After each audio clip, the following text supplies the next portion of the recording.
এখনো পর্যন্ত যে তথ্য এসছে প্রায় 58 লক্ষ নাম বাদ গেছে, কিন্তু এটা খসড়া তালিকা, ড্রাফট লিস্ট।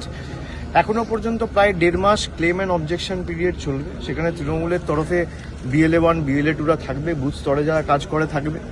কিন্তু যে কোনো সামারি ডিভিশনে, স্পেশাল সামারি ডিভিশন বা SSR আমরা যেটাকে বলি, সেখানে 1.5-2% ডেড ভোটার অলওয়েজ বাদ যায়। এখানেও তাই হয়েছে। বাকি ফাইনাল লিস্টে ক্লেম অ্যান্ড অবজেকশন পিরিয়ডে কার নাম উঠবে কার নাম বাদ যাবে সে তো যখন ফাইনাল তালিকা 14ই ফেব্রুয়ারি বেরোবে তখন বোঝা যাবে। কিন্তু বিজেপির যে গল্প যে 1 কোটি 1.5 কোটি রোহিঙ্গা অনুপ্রবেশকারী, এটা তো একদম খারিজ করে দিয়েছে ইলেকশন কমিশন নিজেই। আর যদি কোথাও কোনো রোহিঙ্গা অনুপ্রবেশকারীর তালিকা থেকে থাকে তাহলে ইলেকশন কমিশন রিলিজ করুক।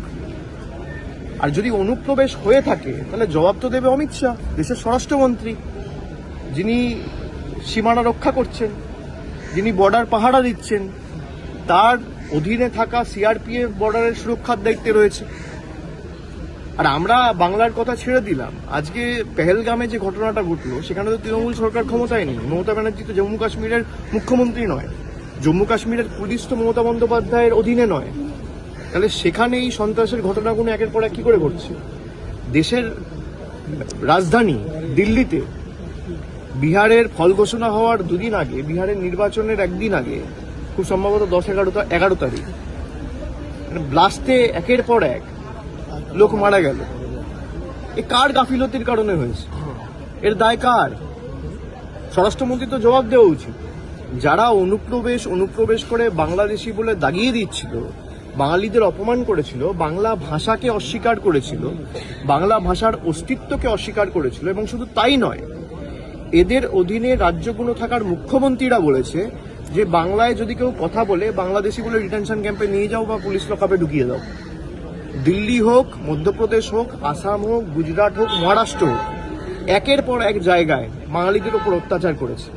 হাইকোর্ট সুপ্রিম কোর্ট বলে দেওয়ার পরও সোনালী খাতুনকে, যার বাবার নাম রয়েছে 2002-এর ভোটার লিস্টে ঝাড়খণ্ডে, মায়ের নাম রয়েছে বাংলায় 2002-এর ভোটার লিস্টে, তাকে বাংলাদেশি বলে দাগিয়ে দিয়ে বাংলাদেশে পাঠিয়ে দিয়েছে এই দিল্লি থেকে ধরে দিল্লি পুলিশ, অমিত শাহর অধীনস্থ। সুপ্রিম কোর্ট বলেছে তাকে ভারতীয়, তারপর ফিরিয়ে আনতে বাধ্য হয়েছে। আমি আগামী দুদিন পরে, আগামী পরশুদিন সোনালী খাতুনের পরিবারের সাথে দেখা করছি, এবং তার পরিবারের সকলের প্রতি আমার সমবেদনা ছিল।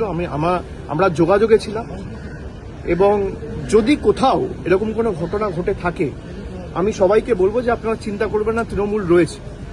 আজকে যে এতগুলো লোক মারা গেল, এই যে BLOরা আত্মঘাতী হয়েছে, এটা তো তৃণমূলকে দোষ দিচ্ছে না। BLOদের তো অ্যাপয়েন্ট করেনি তৃণমূল, BLOদের তো রাজ্য সরকার, মমতা ব্যানার্জি সরকার অ্যাপয়েন্ট করেনি, এদের তো অ্যাপয়েন্ট করেছে ইলেকশন কমিশন। তো আজকে এরা নিজেদের প্রাণ নিয়ে আত্মঘাতী হয়ে ইলেকশন কমিশনকে দায়ী করেছে। কোনো BLOকে ট্রেন করা হয়নি যে অ্যাপ আমি ইউজ করব কিভাবে, অ্যাপে ডেটা রেজিস্টার করব কি করে, অ্যাপে আমি ভোটার লিস্ট আপলোড করব কি করে। একাধিক জায়গা রয়েছে যেখানে 2002-এর ভোটার তালিকা নেই অ্যাপে, 2003-এর বেসিসে বেঞ্চমার্ক করে আপনি ভোটার তালিকা তারপর আপলোড করছেন। তো এই দায় তো ইলেকশন কমিশনের, এ তো ইলেকশন কমিশন এড়িয়ে যেতে পারে না। আর বাংলাকে যেভাবে ডিফেম করা হয়েছে, আমি মনে করি চিফ ইলেকশন কমিশনার থেকে শুরু করে, ইলেকশন কমিশনার থেকে শুরু করে, দেশের স্বরাষ্ট্রমন্ত্রী থেকে শুরু করে, বিজেপির যে সমস্ত নেতারা বাংলাকে ছোট করেছে দেশের সামনে, তাদের কান ধরে ক্যামেরার সামনে আজকে এসে যে এই অনুপ্রবেশের তথ্য আজকে ইলেকশন কমিশন খারিজ করে দিয়েছে, তাদের ক্ষমা চাওয়া উচিত।